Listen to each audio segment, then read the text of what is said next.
Alors, mon nom est Bernard Pinard.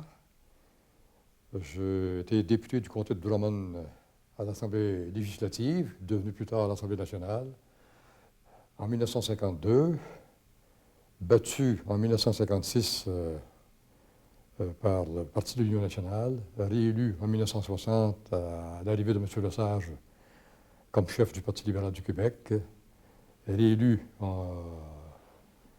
à l'élection au cours de laquelle nous avons fait la campagne de nationalisation de l'électricité en 1962, battu en 1966 comme gouvernement libéral, mais réélu comme député de Drummond et réélu aussi à l'élection de 1970, alors que le chef du Parti libéral qui avait succédé à M. Lesage était Robert Bourassa. J'ai été ministre dans son cabinet, au ministère des Transports, devenu temporairement le ministère de Transport et Communications et Approvisionnement, que j'ai séparé par la suite pour jumeler Transport et Communication et renvoyer dans une structure séparée comme ministère des Travaux publics et Approvisionnement, Service général des achats et ministère des Travaux publics, proprement dit. Je suis né à Drummondville le 24 mars 1923. Mon père était Arthur Pinard, originaire de Sainte-Monique-du-Nicolet, comme ma mère d'ailleurs. Mon père était arrivé à Drummondville à l'âge de 14 ans. Il a pratiqué divers métiers, mais il s'était surtout spécialisé dans le commerce d'animaux au tout début de sa carrière. Ensuite de ça, dans le commerce des fruits et légumes, dans la restauration, et plus tard, avec son frère Ernest, dans le commerce de l'épicerie en gros. Mon père a quitté le commerce des fruits et légumes en gros avec son frère pour fonder, en 1929, un commerce de vente d'automobiles sous le nom de Pinard et Pinard. Ils ont été tous les deux des plus vieux concessionnaires, à ce que je sache, de la compagnie Ford au Québec. Tout comme le père de Gérard Lévesque était le plus vieux concessionnaire de General Motors en Gaspésie. Alors, je vous reparlerai de Gérard Lévesque un peu plus tard, au cours de l'entrevue. Le commerce d'automobile s'est poursuivi à Drummondville jusque dans les années 1985, après une grève assez retentissante dans le commerce d'automobile parmi les employés dans les cantons de l'Est. Et comme nous étions le plus vieux garage de la région, alors il est inutile de vous dire que les syndicats nous avaient choisi comme cible de choix pour faire la grève qui, d'après eux, était absolument essentielle à la préservation de leurs revendications et de leurs droits. Alors c'est ce qui a incité mes frères, par la suite, à se départir du commerce et à en faire la vente. Alors, je fais mes études à l'école primaire, puis par la suite à l'Académie Saint-Frédéric, devenu plus tard le Collège Saint-Frédéric, où je fais mes études secondaires avec un accent mis sur le commercial. Et plus tard, après une période de maladie assez longue, j'ai décidé de bifurquer et d'aller du côté des études classiques pour obtenir mon baccalauréat et poursuivre à l'Université de Montréal des études en droit jusqu'en 1950. Il faut dire qu'en 1949, alors que j'étais étudiant en droit avec des collègues de la faculté, Georges Lachance, Jacques Cadet et Mario Duménil, nous avions aidé, durant l'année, le consul espagnol à Montréal à préparer une thèse en droit. Nous faisions des recherches pour lui, sans nous dire, et c'est arrivé comme une grande surprise pour nous, il avait demandé à son gouvernement de nous offrir une bourse d'études à l'Université de Santander pendant la session d'été de 1949.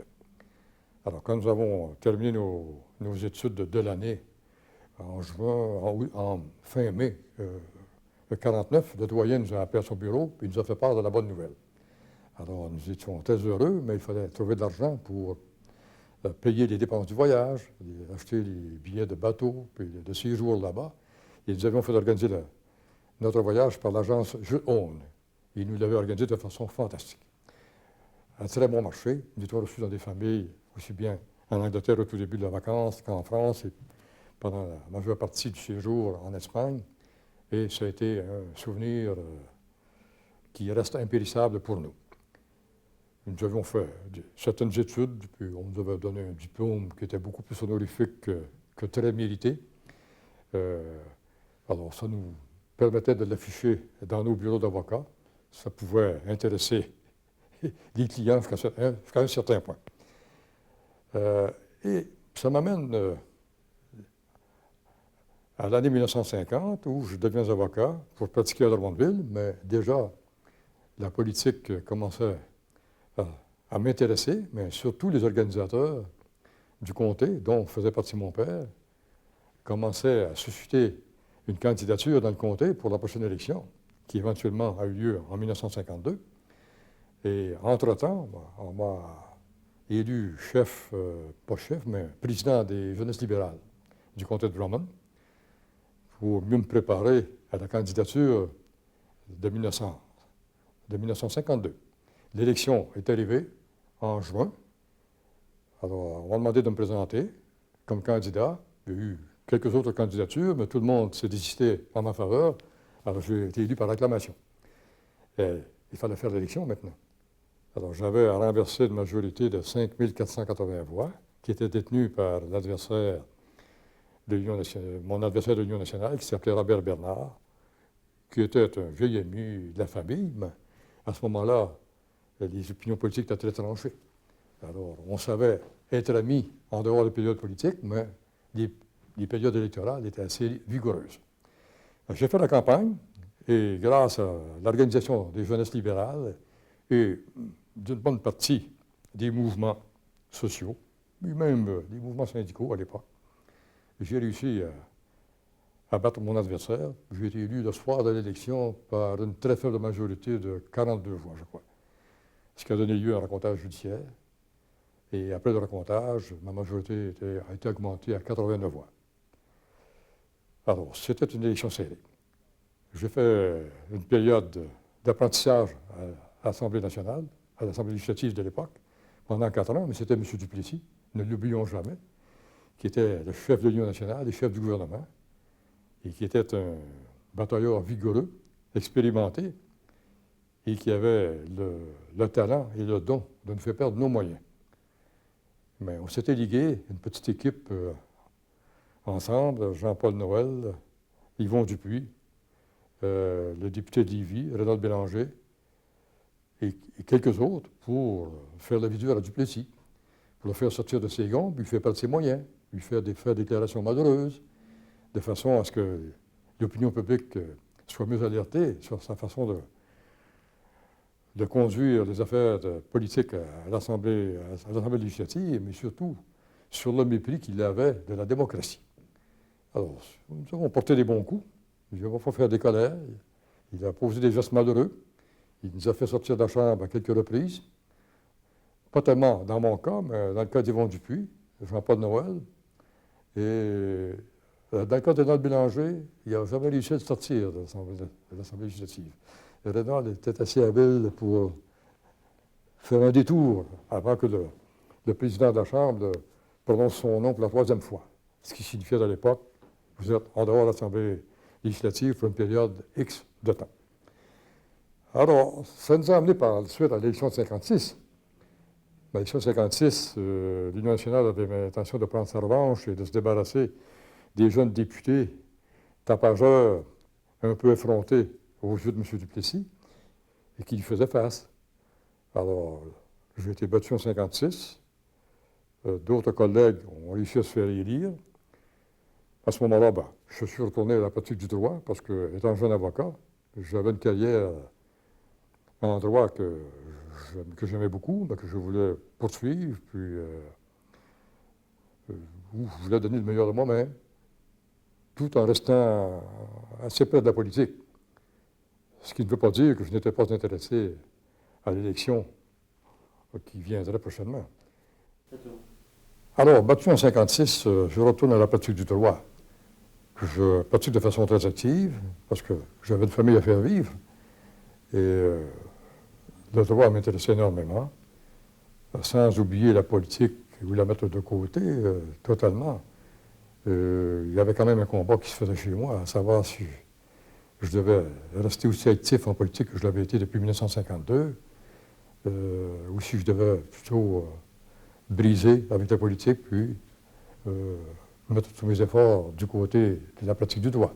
C'était un gros combat, mais finalement, les amis étant ce qu'ils sont, et tenaces, et les chefs de parti également, alors on forme quand même une famille dont les liens sont tissés de façon étroite. Alors, je suis resté solidaire, j'ai participé à des congrès, à des travaux d'études, de recherche, et même d'écriture de certaines parties du programme libéral, mais c'est surtout la responsabilité de M. Georges-Émile Lapalme, à l'époque, de préparer et d'écrire le programme du Parti libéral du Québec, alors, pour une politique sociale. Il était un intellectuel de grande classe, très réfléchi, parfois solitaire, mais ce qui lui permettait de travailler avec beaucoup plus de sérénité et de quiétude. Et je me souviens que nous allions le rencontrer assez souvent à ses bureaux, situés dans la Maison des Dominicains à Montréal, sur le chemin Sainte-Marie, où M. Lapalme s'était fait prêter un bureau pour être en mesure de mieux vaquer ses obligations de chef de parti à l'époque, mais aussi pour pouvoir mieux travailler à la préparation et l'élaboration du programme du Parti libéral pour l'élection qui viendrait, fort probablement en 1960, ce qui était le cas. Alors, j'ai prêté main forte à M. Lapalme avec bien d'autres organisateurs et intellectuels du Parti libéral pour faire certaines recherches, pour aider M. Lapalme à travailler plus vite, parce qu'on voyait que les événements se précipitaient et qu'il y avait urgence à ce qu'il y ait une élection générale au Québec pour être en mesure d'expliquer à la population qu'il fallait se débarrasser d'un régime antidémocratique, néfaste au plan social, au plan économique, au plan politique, comme l'était celui de l'Union nationale. Et nous avons réussi à passer le message de façon à ce qu'en 1960, une fois que M. Lapalme a eu terminé l'élaboration et l'écriture du programme du parti, et de le faire adopter à un congrès plénier, que nous avons senti des ressources nouvelles s'ajouter à celles que nous avions déjà dans le Parti libéral, parmi les intellectuels, parfois un petit peu de gauche, mais c'était pas si mauvais à l'époque, parmi les professionnels qui avaient beaucoup de talent et beaucoup d'envergure, parmi les artistes, parmi les professeurs d'université, ce qui nous a permis de meubler la fonction publique de façon très forte dès le début du régime qui a suivi celui de l'Union nationale en 1960. Alors tout ça ne s'est pas fait tout seul. Il faut quand même donner les mérites à ceux à qui ils appartiennent. Et comme j'ai travaillé sous l'égide de la responsabilité de M. Lessard, je suis en mesure de dire qu'il a été le principal responsable du début de la Révolution tranquille au Québec.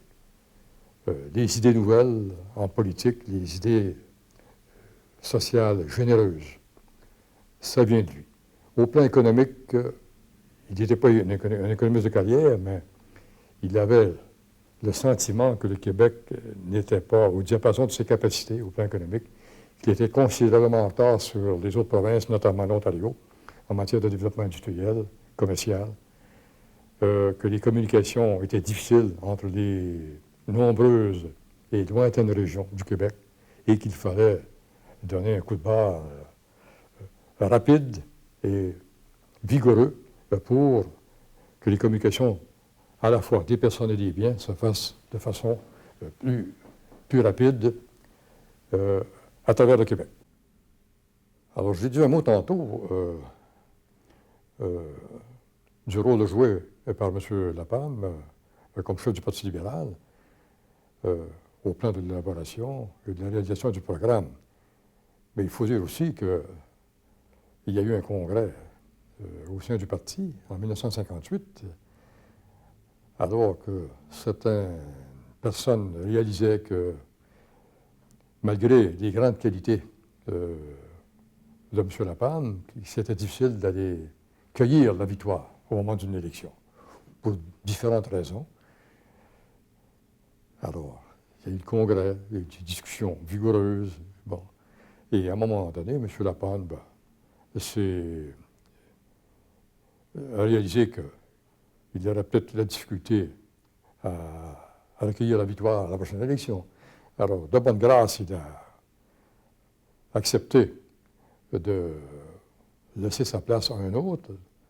Et c'est M. Lesage qui a été pressenti, alors qu'il était déjà ministre au sein du cabinet fédéral, pour venir le remplacer à Québec comme chef du Parti libéral du Québec. Mais ça a été des discussions parfois très sérieuses, vigoureuses, mais qui ont été faites dans un cadre de bonne humeur et de grande responsabilité et d'acceptation des réalités politiques du moment. Et M. Lesage s'est prêté de bonne grâce. Et finalement, le congrès a eu lieu au Petit Colisée à Québec, alors qu'il y avait comme candidature celle de M. Lesage, celle de Paul Julien Lajoie, de René Hamel, qui faisait partie du Parti libéral du Québec à l'époque comme député de Saint-Maurice. Et il y avait également le docteur Fauteux, un dentiste, un chirurgien dentiste de Montréal. Alors, M. Lesage est sorti vainqueur de ce congrès à cause de la vigueur de son discours, évidemment, de sa vaste expérience comme ministre et comme administrateur à l'échelon fédéral, mais aussi à cause de ses talents de leader. Il avait le don d'aller chercher le meilleur chez ses troupes et de créer les éléments de solidarité qui est absolument nécessaire pour faire travailler tout le monde dans la même direction. Cela nous a conduit à l'élection de 1960. C'était une élection qui était extrêmement vigoureuse, qui a été gagnée d'arrache-pied dans presque tous les comtés, surtout dans les comtés ruraux de la province de Québec. Et M. Lesage, avec M. Lapalme, se sont dépensés, ont sillonné la province en tous sens pour aller porter la bonne nouvelle, le bon message, et pour convaincre les Québécois qu'il fallait un changement majeur dans les affaires politiques, économiques et sociales du Québec. Et c'est pour ça que le slogan de l'élection en 1960, il faut que ça change. Et ça revêtait une réalité chez tous les citoyens qui était facile à palper. C'était un slogan qui était porteur d'enthousiasme et qui était créateur de solidarité et qui a fait que nous sommes allés chercher des supports dans des couches de la population qui jusque-là nous avaient été étrangères. Et c'était heureux parce que cette campagne qui était extrêmement vigoureuse, où les forces d'organisation politique de l'Union nationale se sont déchaînées, et à tel point que dans certains comtés, on a mis des prix exorbitants pour être capable de conserver la majorité, mais ça n'a pas suffi. Alors, ça nous a donné une indication que les citoyens du Québec étaient décidés vraiment de changer les choses au Québec et de faire table rase des mœurs politiques de l'époque qui étaient corrompues et qu'il fallait donner l'accent aux forces politiques démocratiques de façon à réaliser des grands objectifs dont je parlais tantôt et qui se sont retrouvés dans le programme du Parti libéral préparé par M. Lapalme à l'époque. Ça nous amène à la prise du pouvoir en 1960. M. Lesage ne perd pas de temps, décide de convoquer ses députés, fait la réunion préliminaire, prépare la composition de son conseil des ministres Et à un moment donné, je reçois un coup de téléphone de sa part, alors que j'étais à Drummondville, me demandant d'aller le voir à Québec. Alors, il m'a proposé de me nommer ministre de la Voirie, en remplacement de M. Talbot, qui était l'ex-ministre de la Voirie dans le cabinet de l'Union nationale. C'était un gros défi. À ce moment-là, M. Lapalme m'avait promis, durant la campagne électorale de 1960, de signer l'entente de l'autoroute transcanadienne avec le gouvernement fédéral, ce que M. Duplessis avait toujours refusé et négligé de faire à partir de 1949, au moment de la passation de la loi à Ottawa, sous prétexte d'autonomie provinciale. Mais nous savions déjà que le prétexte d'autonomie provinciale était un faux prétexte, ce qui motivait M. Duplessis de ne pas signer l'entente de l'autoroute transcanadienne avec le gouvernement d'Ottawa, c'était parce que ça l'obligeait à demander des soumissions publiques avant l'attribution des contrats. Et ça ne faisait pas son affaire. Et comme déjà la pratique courante au Québec, c'était d'accorder des contrats sans soumission en ce qui concernait la construction du réseau routier strictement provincial, il n'avait pas l'intention de changer ses bonnes ou mauvaises habitudes. Alors que nous, la promesse, c'était de, après l'entente de la route transcanadienne, il y aurait des soumissions publiques pour permettre de l'honnêteté dans l'attribution des contrats. Ce qui était effectivement le cas, parce que la signature de l'entente entre le Québec et le gouvernement du Canada s'est faite à l'occasion de la première conférence fédérale provinciale qui a été tenue à Ottawa en octobre 1960 et où le Québec a participé en grand nombre avec M. Lesage, M. Lapalme, quelques ministres du cabinet, dont votre homme serviteur, pour les fins de la signature de l'entente avec Ottawa, et qui, à ce moment-là, était gouverné par M. Diefenbaker. Et le ministre des Travaux publics à l'époque, M. Walker, qui était responsable de l'entente et de la construction de l'autoroute transcanadienne à travers le Canada, et éventuellement au Québec, pour cette partie, eh bien, c'est avec lui que j'ai signé l'entente au mois d'octobre. Et à l'occasion de cette signature, il m'a laissé la plume avec laquelle j'avais apposé ma signature sur l'entente. C'est un beau souvenir. Alors, nous sommes entrés rapidement dans l'action, parce que ça pressait au Québec. Au plan du réseau routier, les communications étaient difficiles. Il y a des régions qui étaient mal raccordées les unes aux autres. Alors, il y avait des fiefs un peu partout, mais pas de communication. Alors, le commerce ne se faisait pas aussi bien. En hiver, à cause des conditions climatiques très sévères, ça posait des problèmes aux industriels, aux commerçants, aussi bien pour le transport des personnes comme des biens. Alors, il a fallu agir vite, et comme mon collègue Gérald Lajoie s'était lancé dans la réforme de l'éducation et qui voulait régionaliser l'enseignement le plus possible à travers le Québec, mais il fallait construire des routes pour être capable de transporter les élèves dans les nouvelles écoles, dans les cégeps. Alors, agrandir non seulement les bâtiments, mais faire les routes pour permettre aux autobus scolaires de transporter les écoliers. Mais à ce moment-là, dans les rangs, ce n'était pas fait. Il a fallu travailler de vitesse pour coordonner notre action avec celle du ministère de l'Éducation. Ce qui était une période difficile, j'en conviens, mais l'entente était bonne entre les deux ministères, la coordination se faisait bien. Alors, nous avons été capables de remplir nos promesses et de donner un caractère d'efficacité et de sécurité au nouveau transport des élèves dans les écoles régionalisées. Alors, une fois bien en selle au pouvoir en 1960, M. Lesage m'ayant confié la responsabilité du ministère de la Voirie, et compte tenu du programme libéral et des promesses que nous avions faites aux électeurs, nous avons décidé de bâtir un programme de construction routière au Québec, de grands réseaux, de réseaux secondaires et de réseaux primaires. Alors, nous sommes allés résolument du côté des réseaux d'autoroutes, en particulier avec la route transcanadienne que nous avons construite par section, à partir de Pointe-Fortune, près de la frontière de l'Ontario, vers Montréal, de Montréal vers Québec, et de Québec vers le Bas-Saint-Laurent, jusqu'à la frontière du Nouveau-Brunswick.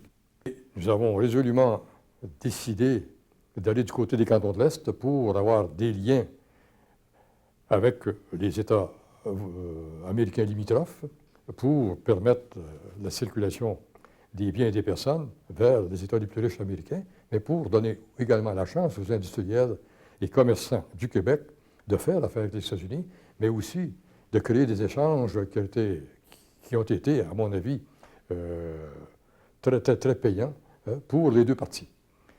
Nous sommes allés également du côté de l'autoroute du Trois-Rivières, entre Montréal, Trois-Rivières et Québec. Elle s'est construite par section. Il y a eu le pont La Violette pour traverser le Saint-Laurent, alors que M. Duplessis s'était toujours objecté à la création d'un lien direct entre la rive nord et la rive sud. Alors c'est quand même un gouvernement libéral qui a construit le pont qui enjambe le Saint-Laurent à Trois-Rivières et qui avait reconstruit le fameux pont que M. Duplessis avait fait construire sur Saint-Maurice et qui, dit-il, à l'époque, avait été détruit par des communistes qui l'avaient fait exploser. Ce qui s'était avéré, après enquête sérieuse, comme ayant été une construction très mal faite, alors bâtie avec des matériaux de faible qualité et qui avait été probablement affaibli aussi par la corruption politique dans l'attribution des contrats. Nous étions à peine arrivés au pouvoir en 1960 que déjà il se dessinait dans une forte partie de la population des mouvements en faveur de la nationalisation de l'électricité, en particulier dans la région du Bas-Saint-Laurent, de l'Abitibi, où le service était vraiment mauvais, où les citoyens n'avaient pas vraiment de service qu'ils pouvaient en attendre pour la valeur qu'ils avaient à payer.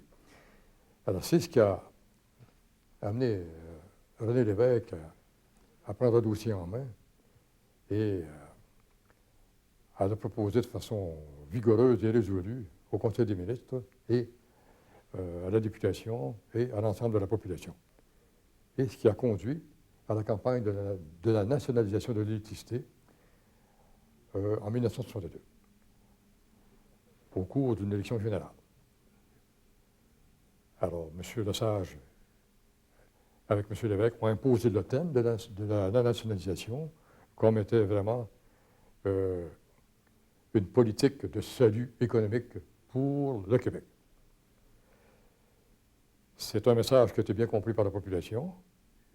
Il y avait des oppositions vigoureuses, évidemment au sein de l'Union nationale, qui était dirigée à l'époque par M. Johnson, et qui aurait voulu avoir un référendum avant l'élection pour être bien sûr, après l'élection, pour être bien sûr que la population était vraiment d'accord sur la politique de la nationalisation, peut-être à cause des coûts que cela comportait.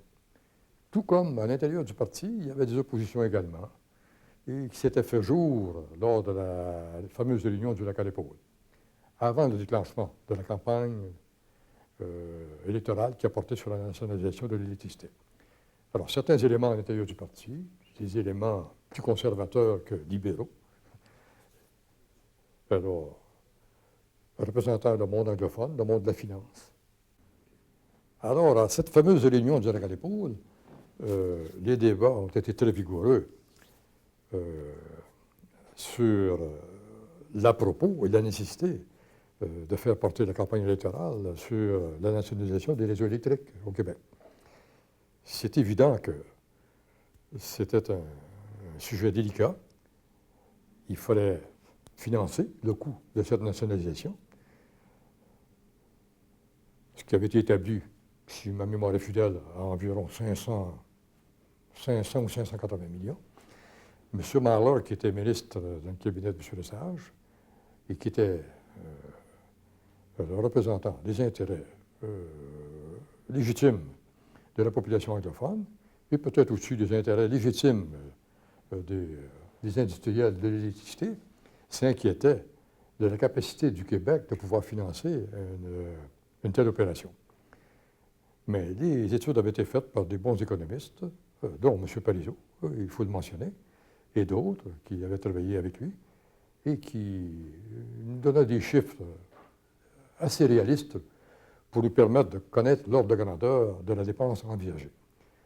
Et il ne fait aucun doute que le consensus, parce qu'il ne s'est pas pris de vote au cours de cette réunion-là, mais le consensus nous permettait de réaliser qu'il y avait une bonne majorité des participants à la réunion qui étaient en faveur de la nationalisation de l'électricité.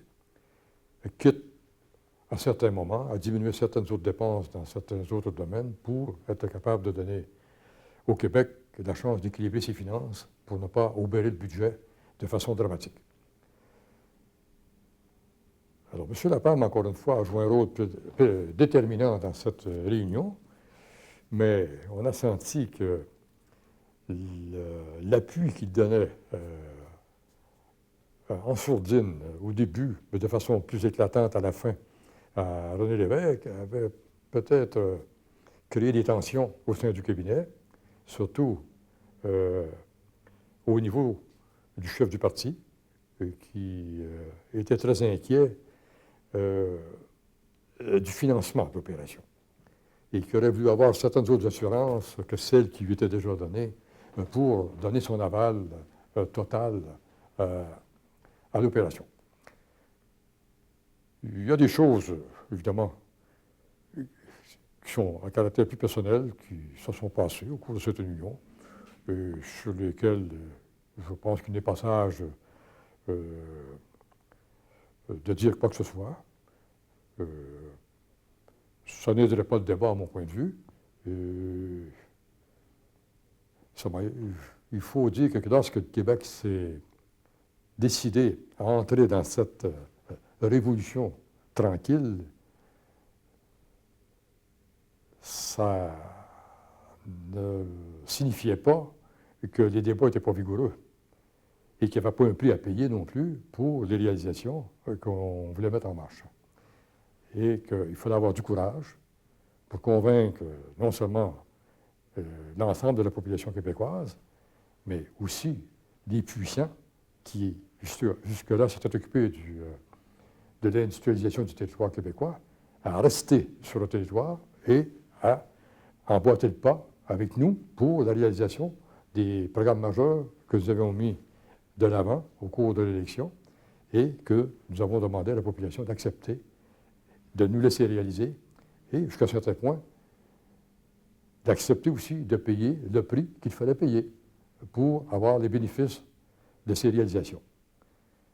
C'est vrai que M. Lesage et nous, comme groupe, nous avions peut-être été un peu imprudents lors de la première élection en 1960 en disant qu'il y avait possibilité de créer tous ces bienfaits au plan social, au plan économique, au plan industriel, au plan routier, au plan hospitalier, avec les ressources de l'État québécois sans augmentation de taxes.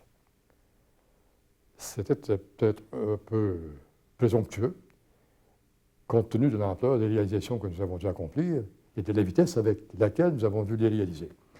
Et j'ai appris à mes dépens, comme d'autres de mes collègues aussi, que lorsqu'on fait un programme, on peut chiffrer sur le papier, mais lorsqu'arrive le temps de la réalisation, c'est toujours plus cher que ce qu'on nous a expliqué qu'il en coûterait. C'était vrai dans le domaine routier, c'était vrai dans le domaine de l'éducation, c'était vrai dans le domaine hospitalier, c'était vrai jusqu'à un certain point, mais pas de façon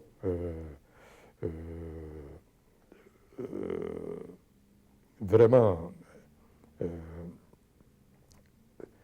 inacceptable dans le domaine du financement de l'électricité, des compagnies d'électricité.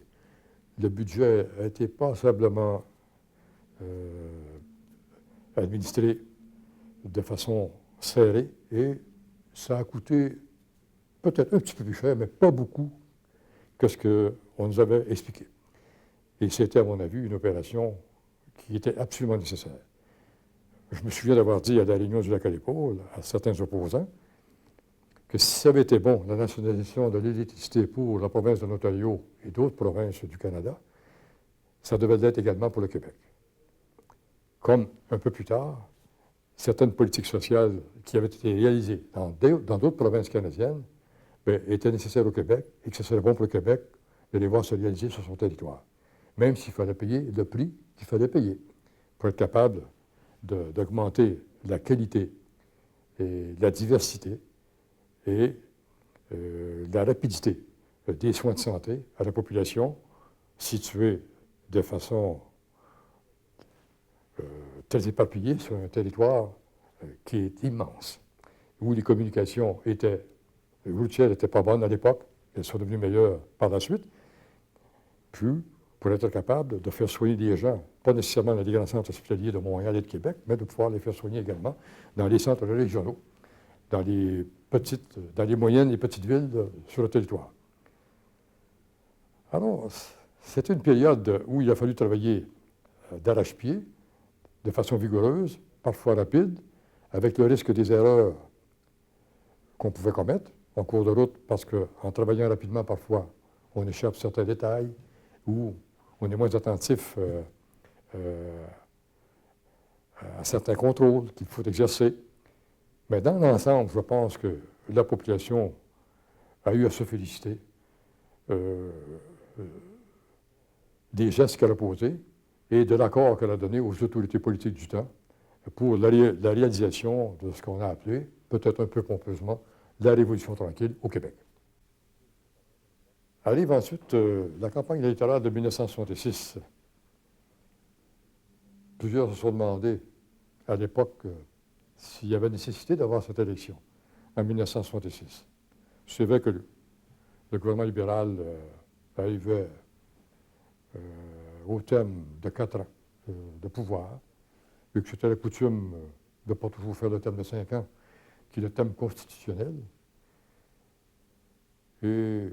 Lesage s'inquiétait peut-être aussi un peu trop, à mon point de vue, de la situation financière du Québec à ce moment-là, et se voyait plutôt enclin à déclencher une élection prématurée pour aller chercher un autre mandat solide de la population pour lui permettre de continuer les réformes qui avaient été annoncées, réalisées en bonne partie, mais qui avaient été faites peut-être à un coût plus élevé que ce qu'on avait expliqué à la population à l'époque. Et notamment du côté de l'éducation, de la réforme de l'éducation, de la construction des écoles régionales, des cégeps. Bon. Et ce que ça avait coûté également au plan du réseau routier pour doter le réseau routier des infrastructures nécessaires pour permettre la circulation rapide, sécuritaire des autobus scolaires et des élèves dans les nouvelles écoles construites. Alors tout ça, ça a amené une augmentation de taxes au niveau des commissions scolaires locales et régionales. Et eux qui s'étaient fait dire que tout cela serait réalisé sans augmentation de taxes, eh bien, ont décidé de prendre le gouvernement libéral au mot et de dire que ça avait coûté beaucoup plus cher que ce qui avait été promis. Et le chef de l'Union nationale, M. Johnson, avait été très habile dans la campagne électorale pour mousser ce mécontentement de la population rurale surtout à l'égard du Parti libéral du Québec. Et il a porté des bons coups, puis il a gagné des points en région rurale, si bien qu'il a pris la majorité des comtés ruraux à l'élection de 1966, gagné quelques comtés dans certaines villes de province, alors que le Parti libéral avait réussi à conserver un plus haut pourcentage du vote, mais ce pourcentage du vote se traduisait par une minorité de comtés. Ce qui a fait que l'Union nationale a pris le pouvoir avec un pourcentage de vote moins considérable que celui du Parti libéral, mais avec plus de comtés. Alors, il a fallu se rendre à l'évidence que nous avions perdu le pouvoir, et quand on a fait l'analyse des causes de la perte du pouvoir, on s'est aperçu qu'il y avait peut-être aussi des dissidences qui s'étaient trop fait jour à l'intérieur du Conseil des ministres et de certaines organisations à l'intérieur du parti. Et il y en avait un certain groupe qui voulait aller encore beaucoup plus vite pour continuer les réformes déjà amorcées. Alors que M. Lesage s'apercevait que comme elles avaient coûté déjà plus cher que ce qu'il avait dit qu'elles coûteraient, mais il voulait ralentir un peu le tempo pour permettre aux gens de souffler, aux payeurs de taxes de mieux accepter la réalité du coût de la nouvelle administration et pour reprendre le contrôle de la situation. Mais d'autres n'étaient pas du même avis, ils continuaient à proposer des réformes au plan social, au plan politique, au plan industriel, qui amèneraient des dépenses supplémentaires. Et M. Lesage s'en inquiétait, et c'est un peu pour ça qu'il avait déclenché l'élection, pour être capable de prendre le contrôle de la situation et de s'imposer davantage comme chef du gouvernement pour ralentir un peu le tempo de la réalisation du programme qui avait été envisagé par le parti et réalisé en très bonne partie jusque-là. Ça ne s'est pas fait sans difficulté, mais ça a créé des tensions très fortes à l'intérieur du parti, si bien qu'à son tour, M. Lesage en a été une victime douloureuse, il faut le dire, parce que plusieurs, dans la région de Montréal, entre autres, avec le groupe qui circulait autour de M. Lévesque, mais on commençait à mettre en doute la capacité de M. Lesage de pouvoir continuer à gouverner les affaires du Québec. Et alors, les tensions ont été à ce point fortes que, au plan de l'orientation politique du parti, au plan du nationalisme québécois, au plan de l'émancipation de la langue, de la protection de la langue française, au plan des nouvelles politiques sociales à mettre en œuvre, on s'est vite aperçu que ça ne pourrait pas se régler autrement qu'à l'intérieur d'un congrès plénier du parti, où les uns et les autres auraient à expliquer leurs faits et gestes, leurs propositions, leurs attitudes et le pourquoi de leur action. Et ce congrès qui a été tenu en 1968 à Québec a été vigoureux, mais douloureux. Parce que c'est là que s'est fait la scission entre le groupe dirigé par M. Lévesque et ses amis de la région de Montréal surtout.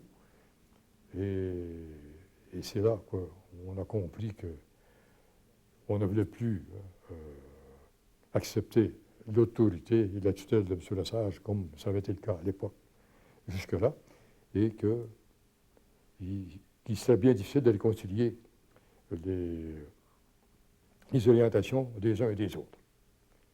Et comme M. Lévesque tenait à faire du Parti libéral du Québec un parti vigoureusement nationaliste, prônant même l'indépendance s'il n'y avait pas possibilité de conclure des accords avec le gouvernement central pour mieux décentraliser l'exercice des pouvoirs, pour mieux mettre sous contrôle le pouvoir de dépenser du gouvernement fédéral dans les provinces.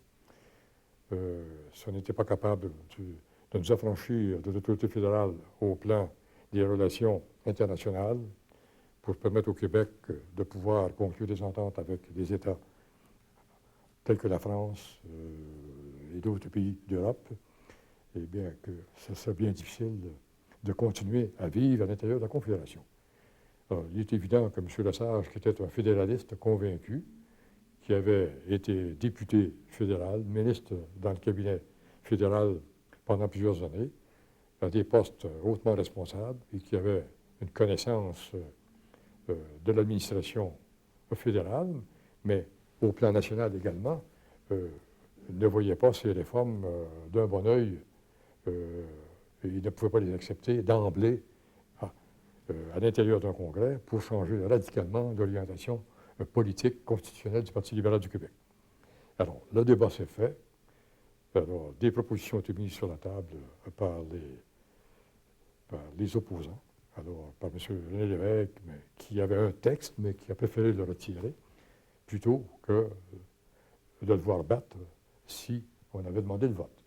sachant fort bien qu'il n'aurait pas la majorité au sein du Congrès, il a préféré retirer son document d'affirmation nationaliste et constitutionnel pour le Québec, et il a décidé de quitter l'Iran et de former sa propre formation politique. C'était un dur coup pour le Parti libéral, c'est évident, parce qu'il ne faut pas oublier que M. Lévesque avait fortement aidé à la prise du pouvoir en 1960, mais surtout en 1962, à affirmer les positions économiques, sociales, politiques du Québec au cours de la campagne de la nationalisation de l'électricité qui se faisait en même temps que l'élection générale. Mais il allait vite, il voulait continuer à aller très vite, puis sans trop se soucier des coûts que cela pouvait comporter. Ce qui inquiétait M. Lesage à un haut point et le rendait assez nerveux, il faut le comprendre. C'est quand même lui qui avait la responsabilité de la gouverne des affaires publiques. Et ce qui devait arriver est arrivé. Il y a eu la scission. Alors, le Congrès s'est scindé. Alors, il y a eu M. Lévesque qui est parti avec son groupe, puis qui a formé son propre parti politique, et le Parti libéral, mais qui est resté amoché jusqu'à un certain point, avec un chef qui avait récolté de durs coups, de durs reproches, et qui avait peut-être, à cause de la fatigue, de la maladie aussi, qui avait suivi sa défaite en 1966, qui avait peut-être un peu moins le goût de continuer à se battre si on ne lui donnait pas la certitude qu'il était encore le chef voulu et nécessaire pour la conduite des affaires du Québec à partir de 1968 et des années à suivre. Alors, M. Lesage a tiré la leçon de ce congrès et a fait savoir qu'il ne voulait plus publier les suffrages de la candidature à la chefferie suprême et qu'il aimerait convoquer un congrès plénier pour le choix d'un nouveau chef du Parti libéral. Ce qui nous a amené à la candidature en 1969. Au cours de l'été 1969, M. Lesage a déclaré qu'il ne serait plus chef du Parti libéral et qu'il convoquait un congrès plénier du Parti libéral pour son remplacement. Congrès qui, éventuellement, a eu lieu en janvier 1970 à Québec. Il y avait 3 candidatures à ce moment-là, celle de Pierre Laporte, Claude Wagner et Robert Bourassa. Après une belle campagne électorale pour le leadership faite par les 3 candidats, il fallait quand même que les militants se prononcent en faveur du chef qu'ils voulaient avoir pour les gouverner dans les années à venir. Et c'est Robert Bourassa qui a été élu avec une confortable majorité. À la surprise de plusieurs, c'est M. Wagner qui avait obtenu le 2e rang, mais il s'est montré très déçu de sa défaite et très amer. Et il fut bien difficile par la suite de le garder comme militant vigoureux à l'intérieur du parti. Lui, il s'est arrangé pour prendre ses libertés et voguer vers d'autres activités politiques à l'extérieur du Parti libéral. Et comme question de fait, il est devenu un adhérent fervent du Parti progressiste conservateur. Quant à la candidature de Pierre Laporte, je dois en dire un mot aussi. Il a fait une excellente campagne. C'était un homme vigoureux, député talentueux, travailleur, avec beaucoup de ressources. Mais l'establishment du parti, à ce moment-là, tout en lui concédant beaucoup de talent, de qualité, de leadership et de force à l'intérieur du parti, n'a pas jugé qu'il était le candidat idéal pour prendre en main les destinées du Parti libéral et son leadership, alors que le Québec traversait une crise économique assez sévère et qu'il valait mieux en remettre la responsabilité à un économiste de carrière. Jeune, il est vrai, mais talentueux, travailleur, méthodique,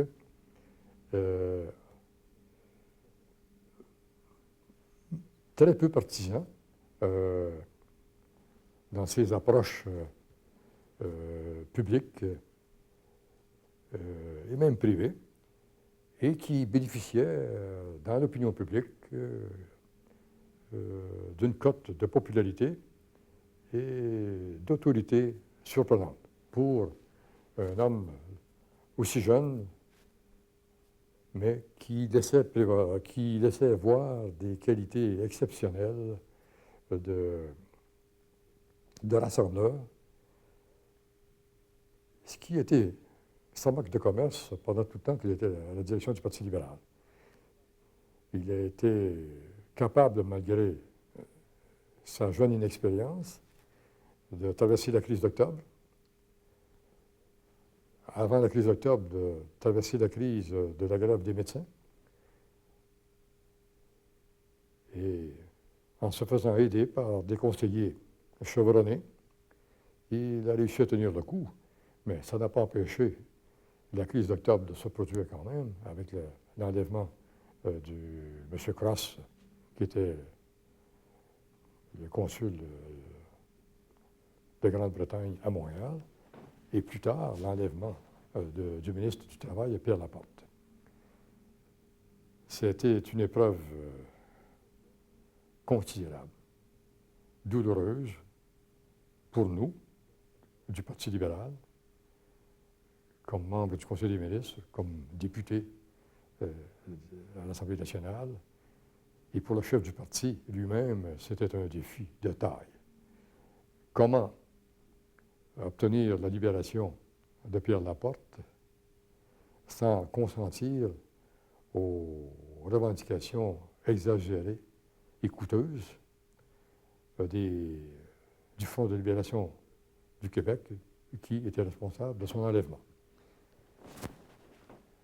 Avec le recul du temps, on peut jeter les blâmes à gauche et à droite, et tenir certaines personnes responsables des mauvaises décisions prises, mais quand on est dans la crise même, et quand on est dans le contexte même de la crise, et que la population est inquiète, que les institutions sont mises en danger par des exactions, des actions terroristes du Front de libération du Québec,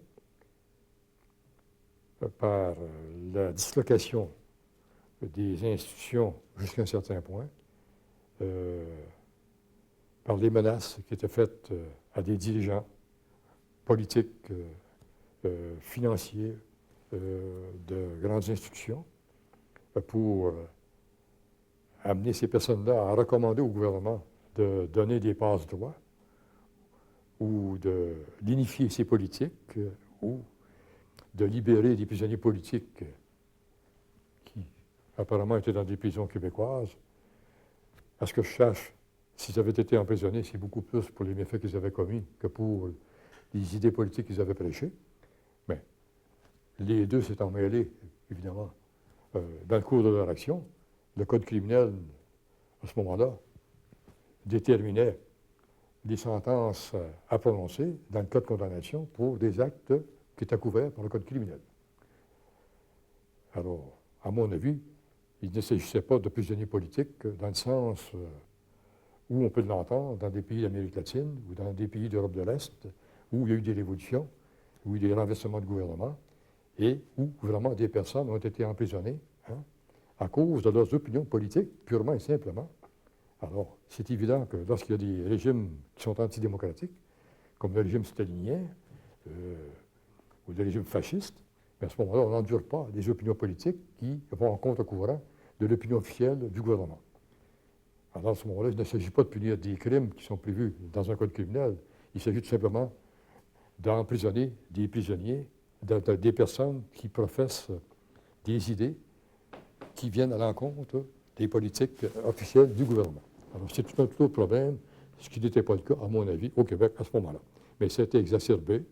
Les médias ont tombé jusqu'à un certain point dans le panneau qui leur était tendu par le Front de libération du Québec. Ils leur donnaient beaucoup de publicité à leurs communiqués, à leurs actions, à leurs menaces, et peut-être leur donnaient trop d'importance par rapport aux événements réels qui se passaient au Québec. Alors finalement, l'histoire est bien triste. C'est qu'on n'a pas libéré le ministre du Travail vivant. On l'a libéré. Il était déjà décédé. Lui, on l'a trouvé dans un coffre d'une voiture à l'aéroport de Saint-Hubert. Alors que M. Cross, qui était peut-être monté plus patient dans son îlot de captivité et qui avait été mieux entraîné que Pierre Laporte ne l'avait été, parce que les diplomates de carrière nommés par le gouvernement britannique avaient un apprentissage à faire, un entraînement spécial dans des situations semblables, pour être capable de savoir comment se comporter en cas de coup dur. Alors, au Québec, ce genre de situation ne s'était jamais produit auparavant. C'était des événements tout à fait nouveaux, imprévus jusqu'à un certain point, et pour lesquels on était assez mal préparé. Il faut en convenir. La mort de Pierre Laporte, personnellement, m'a affecté considérablement. C'était un collègue avec qui j'aimais à travailler à l'intérieur du parti, avec qui je discutais de politique qui était susceptible d'apporter des progrès à la population du Québec. C'était un leader en chambre vigoureux, qui était bon batailleur, dans le bon sens du mot, et qui savait où il allait, et qui était capable de mettre en difficulté le gouvernement qui nous faisait face, et qui était aussi capable, quand il était au pouvoir, de défendre les politiques de son gouvernement et celles de son ministère. À mon avis, c'était une perte considérable pour le parti, et ce qui s'en est suivi comme explication de la crise d'octobre, de la responsabilité des autorités provinciales, fédérales, de la police, de la GRC, de l'armée, dans la conduite de l'enquête et des moyens de recherche de Pierre Laporte pour finalement essayer de le libérer de sa captivité. Et tout ça, ça fait partie de l'histoire. Mais il faut être dans le contexte des événements de l'époque pour être capable de donner l'assurance que s'il y a eu des erreurs commises, elles n'ont pas été commises de mauvaise foi, mais peut-être par inexpérience à certains moments, par l'effet de prise de surprise que nous a causé le mouvement de l'évolution du Front de libération du Québec, et aussi à cause du bouillonnement de certaines forces sociales qui se faisaient jour au Québec et qui nous donnaient l'impression qu'elles avaient tendance à appuyer le Front de libération du Québec plutôt que d'appuyer les autorités en place et ceux qui voulaient que tout se déroule dans la paix sociale au Québec. C'était plus ou moins bien compris dans certaines classes de la société, alors, à cause de l'usage qu'on fait des événements, certains médias, de la presse écrite, de la presse télévisée, de la presse radiophonique, et, il faut bien l'admettre aussi, à cause de certains propagandistes, des idées supposément avancées, ou même révolutionnaires, qui se faisaient jour au Québec à ce moment-là. Alors, il y avait aussi la critique des régiments de place, aussi bien à Ottawa qu'à Québec. Bon.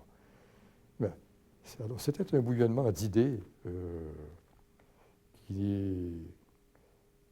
qui devait se faire, à mon point de vue, jusqu'à un certain point, mais pour ma part, j'aurais aimé que ça se fasse non pas dans la violence, dans les enlèvements, dans les menaces, dans le chantage, mais dans un forum beaucoup plus démocratique, de façon à ce que la population puisse juger de la valeur des propositions faites par les uns et par les autres, et pour qu'elle puisse décider en toute liberté, sans se sentir provoquée, attaquée, ou sans sentir le maître chantage du Fonds de libération du Québec, de pouvoir décider en toute connaissance de cause, et comme c'était la tradition au Québec jusque-là, au cours d'un débat qui se serait fait jour dans une campagne électorale normale.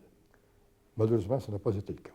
Et nous subissons encore des séquelles de la crise d'octobre au Québec, même avec plusieurs années de retard, parce qu'il y en a toujours quelques-uns qui veulent reprendre ce flambeau et qui veulent, en désespoir de cause, convaincre, sinon toute la population, au moins une bonne partie d'elle, et qu'il n'y aurait jamais rien de changé au Québec si la révolution ne se fait pas.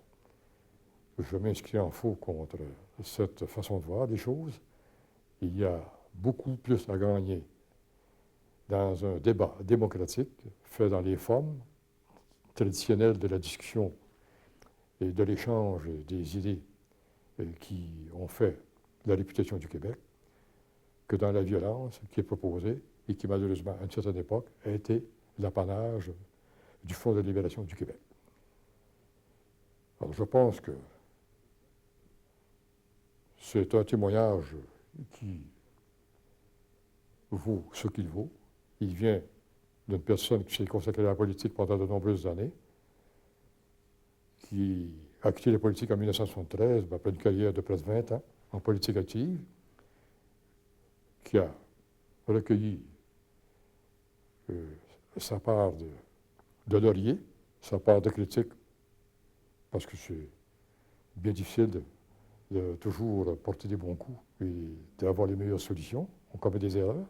Mais je pense qu'au Québec, c'est la démocratie, dans ce qu'elle a de meilleur, qui est la meilleure formule pour permettre aux Québécois de revendiquer leurs droits, de les faire respecter et de continuer à progresser au plan social, au plan politique, au plan industriel, au plan du commerce, et qui va permettre à notre jeunesse d'être armée comme elle doit l'être et comme elle devrait l'être de plus en plus pour faire face aux défis du Québec, mais à l'intérieur d'un pays qu'on aime, qui n'est pas parfait, avec qui nous avons des difficultés d'adaptation parfois à cause de la culture française et de la culture anglaise qui sont parfois différentes, à cause de la façon de voir les choses des autorités fédérales qui ont la responsabilité au plan national, alors que les provinces l'ont au plan provincial.